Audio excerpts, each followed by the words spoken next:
This is your Classical Break, your daily dose of classical music. I'm Tyler Alderson, and today we'll be listening to Liszt's Totentanz, or Dance of Death.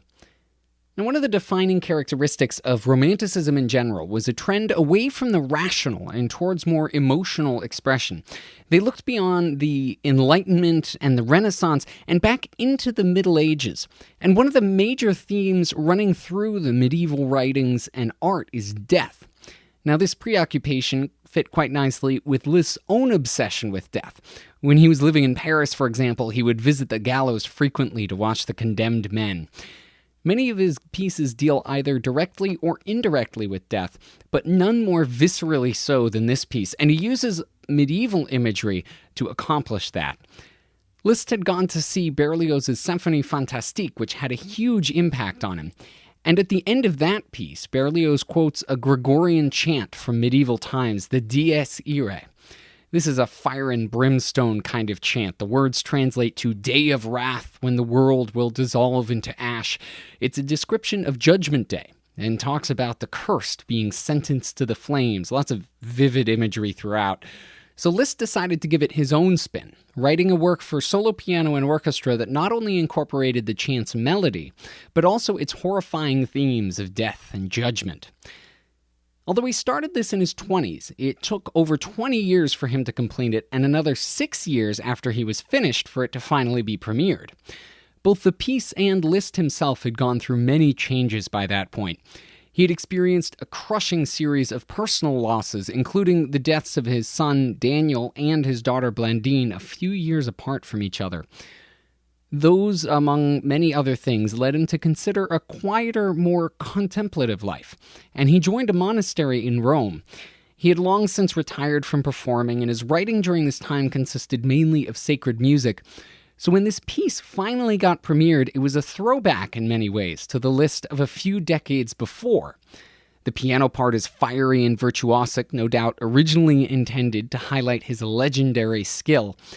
But the music is also strikingly complex and mature. This is not simply a show-off concert piece, and Liszt's use of unorthodox harmonies and rhythms give this piece its unearthly edge. This piece is structured as a set of variations around that original chant melody, with the music harkening back, in many spots, to the medieval sounds of Gregorian chant. And the name is also a reference to a common scene in medieval art. Death dancing with young and old, rich and poor, king and peasant. It's a reminder that no one is safe, which is a thought that's both terrifying and somewhat comforting. It's a great leveling of the field for everybody. Here's Neil O'Donnell with Liszt's Totentanz.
What a whirlwind ending again. It really is a throwback to the days when Liszt was a fiery virtuoso, dazzling audiences with his technical skill and the bombastic music. Thanks to Neil O'Done for putting that up on musopen.org, and thank you for listening. If you have the chance, please rate and review this podcast wherever it is that you're getting it. I'm Tyler Alderson, and tomorrow for your classical break, we'll be listening to a very different kind of music for piano, Debussy's Preludes. I'll see you then.